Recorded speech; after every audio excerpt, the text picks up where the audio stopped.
週間ちょっとぶりです。こんにちは。ハンガリープレイの後半始めるよ。さて、後半ではドナウの国家形成を目指します。前半終了時点で32州のうち13州獲得済みだね。最低24の州を獲得するのが条件だから、あと11足りてないね。もう一度地図で確認しようか。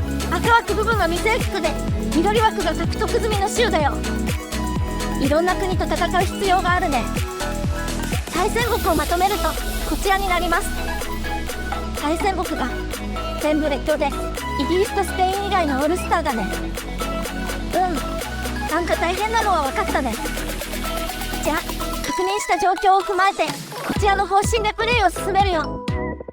まずはゴールですか。ドナウの国家形成までにします。バージョンが上がってからゲームが重くなって最終版のプレイはちょっと厳しいです。そしてほぼ全ての列強が敵なので、消去法でイギリスと同盟を組めないかトライします。またドイツの中核州に手を出すのはドイツ統一が終わってからにします。なんでかって繰り返し何度もドイツ統一戦を挑まれて面倒だからです。というわけで消去法で最初の対戦相手はロシアかオスマンになります。それから一気に32州獲得するのは無理なので、とりあえず24州を手に入れた時点で国家を形成します。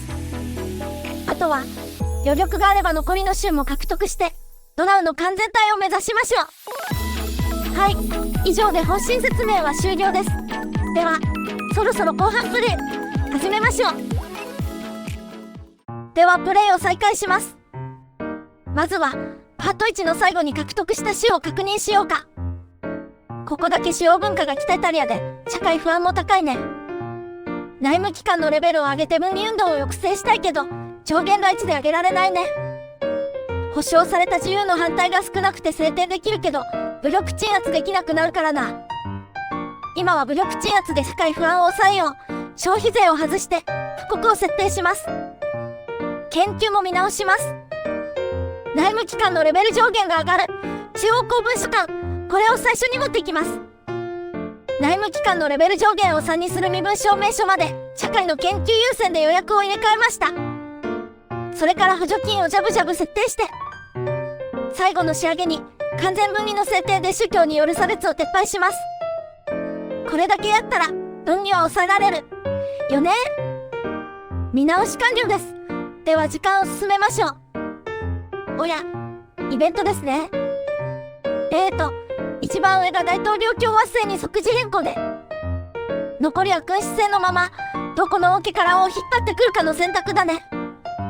これイギリスを選んだら同盟を組んでくれたりする？よし、イギリスに決めた。イギリス人で史上自由主義者の君主だね。当たりかな？あれ？これだけ？同盟のお誘いが来た。詰めるだけ条件入れ込みました。締結。これで目標の一つ、イギリスとの同盟は達成だね。さて、イギリスの後ろ盾はできたけれど悪名が50を超えてるのでまだ待機だね。ベネットへの補助金が思ったより負担が大きいな。施設の民営化を追加してしのぎます。鋼鉄の生産を増やしたら赤字が減るかもね。いくつか建設しておきます。学校のレベルも3に上げておくね。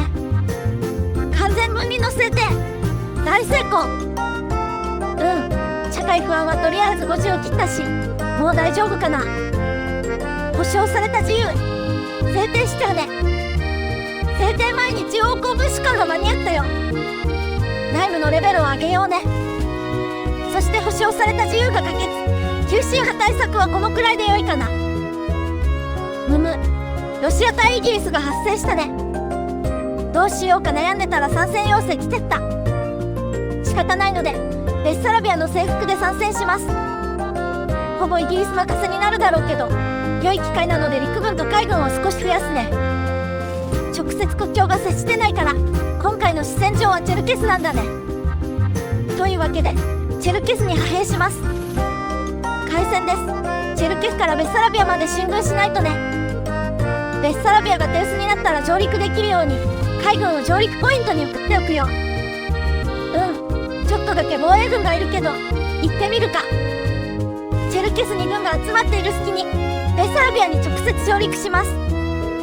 おや、上陸防衛来てないね。無血占領いけちゃったね。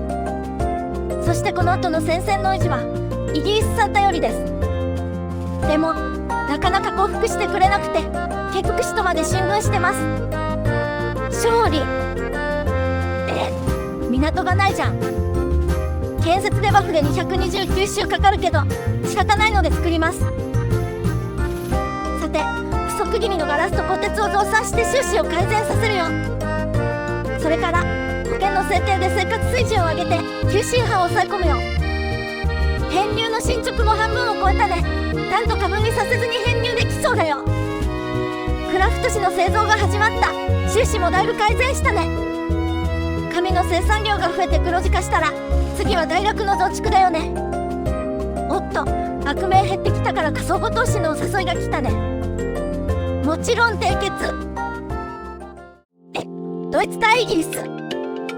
上に見えてる参戦要請が気になるけど内務のレベル上限が上がる身分証明書が来た。やっぱり強制参加の通知だったよ。研究予約を設定して落ち着こう。社会の研究重点で進めてます。まだオーストリアの壁があるから助かったね。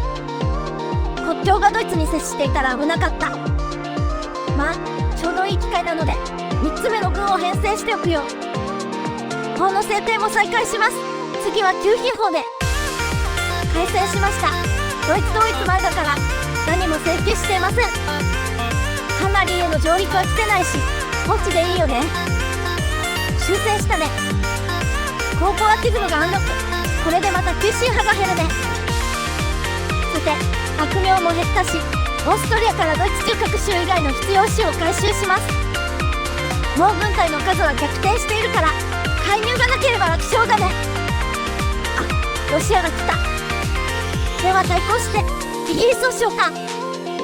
じゃあロシアからも必要種をもらっておかないとね。あ、屈服しちゃった。一時要求にしておけばよかった。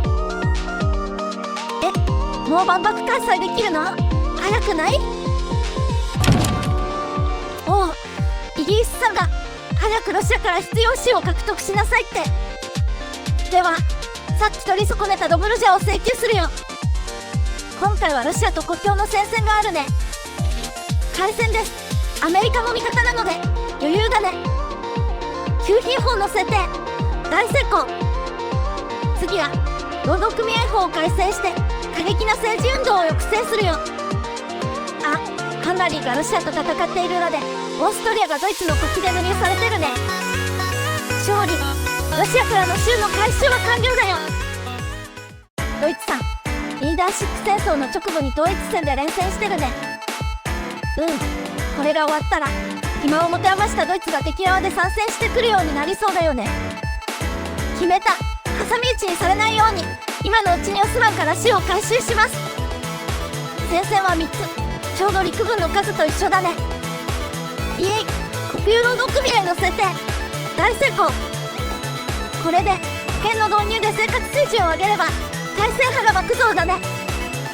そして今は海軍基地を増設中。戦争のたびにこうやって少しずつ増やしてます。開戦です。必要領土は全て要求に入れました。悪名を抑えるために従属国は異常にしました。時間はかかりそうだけど優勢だね。海運動が始まっちゃったよ。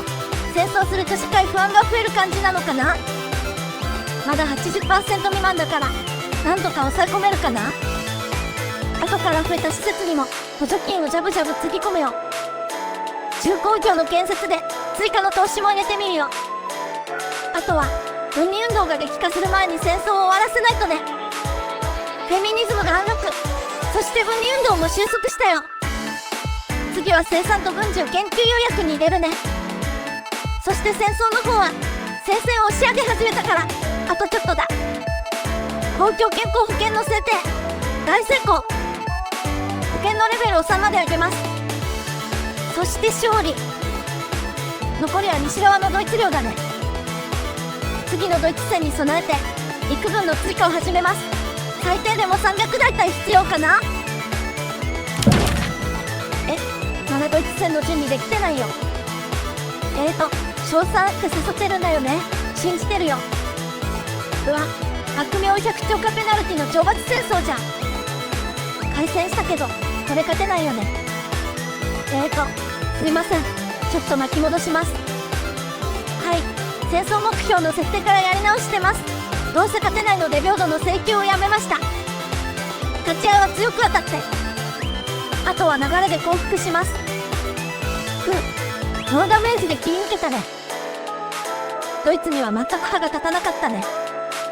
5年の停戦期間の間に防衛体制を固めよう。ちなみにアルザス・ロレーヌをドイツが征服してフランスと戦争する必要はなくなってるね。予算は黒字なので地道に兵舎を増築していきます。鉄骨建設への切り替えも始めます。ダイナマイトがアンロック。鉱山を少しずつアップグレードしていくよ。移住規制なしと制定を始めたら大規模な反乱が発生しちゃったよ。ちょっと無理そうなのでキャンセルするね。では代わりに普通選挙を制定するよ。露天楼の建設を始めてます。そして鉄骨建設で不足したガラスを増産してます。ドイツ戦にも備えるよ。軍事を優先に研究します。バラキアとの停戦期間が終わったね。鉱山資源が欲しいので併合するよ。ではまずはモルダビアから。おっと、受け入れられたね。続けてワラキアも併合します。勝利。国境がいい感じになったね。またドイツとイギリスが戦争してる。後で巻き込まれそうだから兵舎を増やしておくね。やっぱり参戦要請が来ました。前回よりはだいぶ強化したんだけどまだドイツ戦は時期尚早かな。防衛はできてるけど膠着状態だね。医療オプションのアンロックが来た。組織力が下がってしまうけど更新するよ。全然押し返せない。攻撃力不足だね。あ、降伏しちゃった。でもまあ投資権だけだから助かったよ。あ、でも国民は敗戦した政府に不満があるみたい。課税法を変えればご機嫌取れそうだね。普通選挙を中止して自衛課税を設定します。沈静化したね。艦全体のドイツは強いね。また兵舎を増やしておきます。浮遊式高アマアンロック。取引所をアップグレードして。お、 GDP が 10M 増えたね。ではまた黒字分を軍事費につぎ込みます。談合和平がアンロックしたらリベンジできるかな。はい、突然ですが資源確保のために縫えばグラナダを保護国化します。自衛課税の制定が完了。増えた予算を義務教育に回すよ。介入はなかったので余裕の勝利。ドイツとの再戦が近いので他の中南米国家は投資権をもらって資源貿易します。談合和平がアンロック。着実に準備は進んでいるね。早速中南米に投資して資源開発するよ。まずはゴムだね。医療用アヘンも増産しないとね。企業枠を獲得。ゴムも手に入ったしゴムの会社を設立したよ。はい、ドイツに負けて落ち目のフランスから救援要請があったのでスペインと戦ってます。重心防御アンロックしたよ。義務教育の制定も大成功。教育のレベルをマックスにして戦争準備の最後のピース大規模徴兵を設定するよ。スペイン戦が終結。そして大規模徴兵の設定大成功。さあ準備は万端。いよいよドイツに宣戦布告するよ。数では負けてたけどさっき大規模徴兵で増えた分があるからね。そして確実に勝つためにイギリスを召喚。ロシアが敵に回ったけど想定済みです。防衛軍を片方ロシア戦線に送ります。ロシアはまだ三兵だろうしこれで十分でしょう。開戦です。悪名は97でギリギリ4つの州を請求しました。イギリスが圧倒的な海軍力で海上封鎖してくれて頼もしいね。戦線は拮抗しているけどこのまま輸送船を勝ってればロシアが降伏するから問題ないね。予想通りロシアが真っ先に脱落。これでパワーバランスが一気に傾いたね。もう勝利は目前だけど、ここでダメ押しの自動機関銃がアンロック。早速クションを有効化するよ。勝利。ドナウの形成まであと一つ。悪名が減るまでおとなしくしてるつもりだったけど、イギリスから対ドイツの参戦要請が来たよ。あと一つ獲得すれば国家形成できるから参戦しようか。ちなみに何かで機嫌を損ねたらしく、イギリスとの同盟は破棄されてます。これを機会にイギリスとの関係を修復するよ。開戦しました。総戦力ではこちらが優位だね。前回からさらに軍拡しているので最初から優勢だね。優勢だけどそろそろ降伏してくれないかな。赤字だね。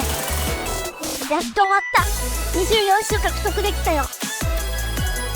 国家形成のボタンが押せないと思ったら市民権の法律縛りがあったね。多文化主義に賛成する政治運動がいないね。内政しながらしばらく様子見します。イギリスの機嫌が治ったので同盟を再締結します。数年待ったけど多文化主義の賛成派がいません。一旦市民政を制定して国家を形成します。3年かかってやっと制定できたよ。ではドナウを形成するよ。やった。忘れないうちに市民権を元に戻すね。未回収の州に州の返還請求が使えるようになったね。じゃあ州の返還を使ってドナウを完全体にしておうか。開戦です。全部請求できなかったのでもう一回戦う必要があります。余裕の消化試合のはずが、このタイミングでイタリア統一戦を仕掛けられたよ。イタリア戦線に一部隊振り分けても優勢が維持できてるね。そして二度と歯向かってこれないようにサルデーニャは分解しておくよ。まずはドイツに勝利。サルデーニャももうすぐ片付くね。勝利。未回収はあと2つです。というわけで5年待ちました。ドイツと最後の戦争を始めます。はい、前回とほぼ同じく進めますが、今回はドイツ資本の国有化も要求しました。ドナウの GDP の 10% くらいがドイツ資本なのでこれは大きいです。あ、イギリス勢力圏の乗っ取りできちゃうの。もうドイツは降伏しそうなんだけど、平時に戻ったら徴兵分の威信が減っちゃうよね。よし、勢力圏リーダー闘争のためにオーストリアを征服して戦争を継続するよ。というわけで準備ができたのでドイツと和平したよ。あとは勢力圏の乗っ取りが完了するまでオーストリアを防御で囲んでおくだけだね。乗っ取り成功。では役目を終えたオーストリアを征服して戦争を終わらせるよ。なんか大量に離脱してる。とりあえずオーストリアには勝利。もぬけの殻じゃん。全部イギリス従属国だからか。じゃあ勢力圏が空っぽになってオチがついたのでここまでにするよ。さて次回はどこにします？ハロウィンかな。最新バージョンでルーマニアの国家形成ですね。あと去年はドラキュラ将軍の出現までで力尽きたので、今回は将軍を活躍させるところまで。それともうすぐ EU5 が発売されますが、どうしましょうか？ EU シリーズはやったことないんですよね。ガバプレイなら任せろ。じゃあよく調べないで2本プレイして破滅エンドになるやつを1回やってみましょう。では次の予定も決まったところで次回をお楽しみに。